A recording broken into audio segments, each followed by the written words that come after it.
Bonjour, je m'appelle Ellen Gabriel, je viens de la nation Mohawk de la communauté du Kanesatake et je suis dans le clan des Tortues. Je m'entends de rentrer dans des élections pour la position de chef national d'Assemblée des Premières Nations. Pendant les dernières 22 années, j'étais engagée plusieurs luttes concernant nos droits autochtones. Mon engagement avec notre lutte pour défendre nos droits a commencé à l'été de 1990 durant la crise d'Oka.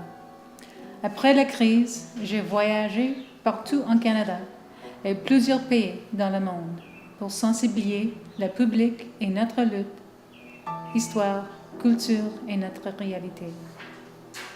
J'ai travaillé à l'Université de McGill, à la Maison des Premiers Peuples.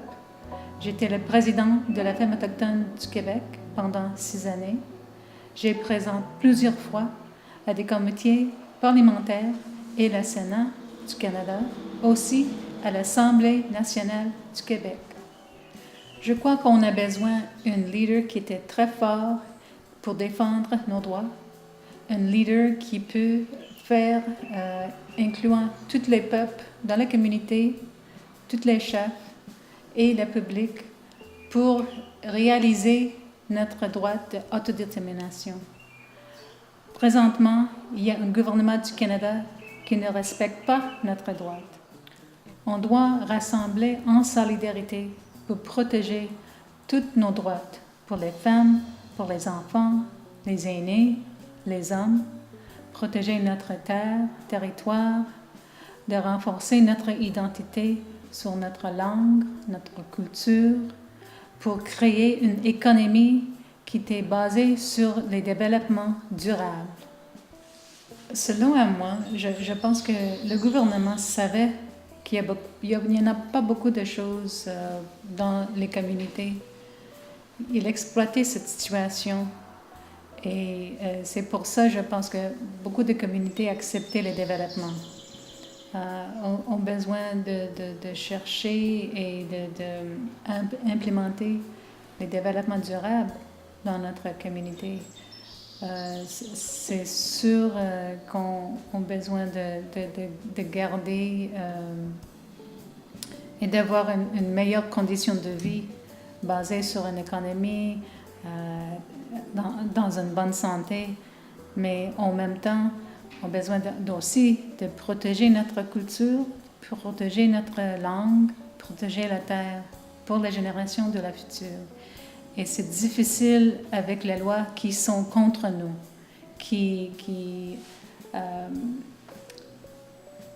ne pas respecter notre droit collectif pour la terre, qui n'est pas encore respecté la déclaration de la Nation unie sur les droits des peuples autochtones. C'est nous qui avons le droit de l'autodétermination et c'est nous qui avons besoin d'être la mur contre les choses qui exploitaient et contaminaient l'environnement qui affectait notre condition de vie.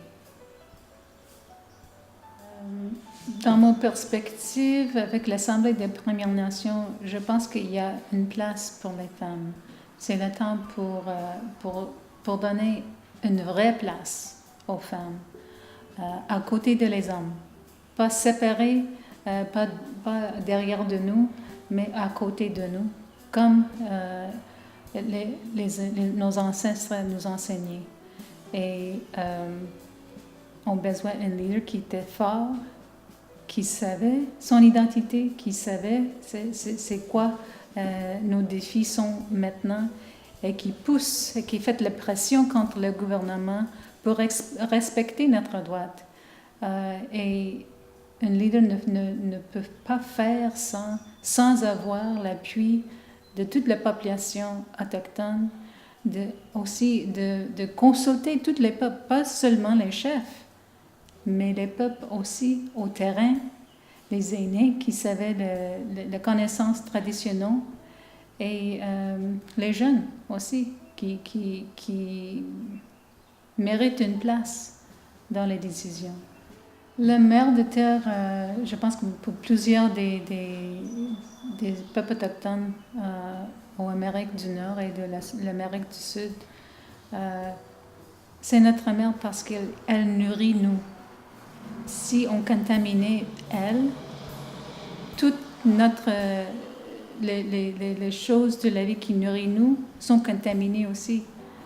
Et ça commence toutes les maladies, physiquement, spirituellement, mentalement, et ont besoin de retourner les enseignements de nos ancêtres. C'est très important de protéger la mère de terre. On a besoin d'une personne pour parler pour elle, parler à toutes nos relations aussi, qui ne peut pas aller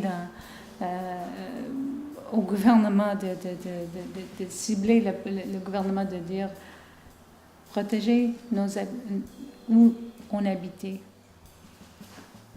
Je souhaite que tout le monde est prêt de travailler ensemble pour défendre nos droits, mais aussi de défendre le droit de la mère de terre, pour défendre le droit des enfants, les femmes, les hommes, et pour avoir donné une meilleure qualité de vie pour les générations de la future. Merci.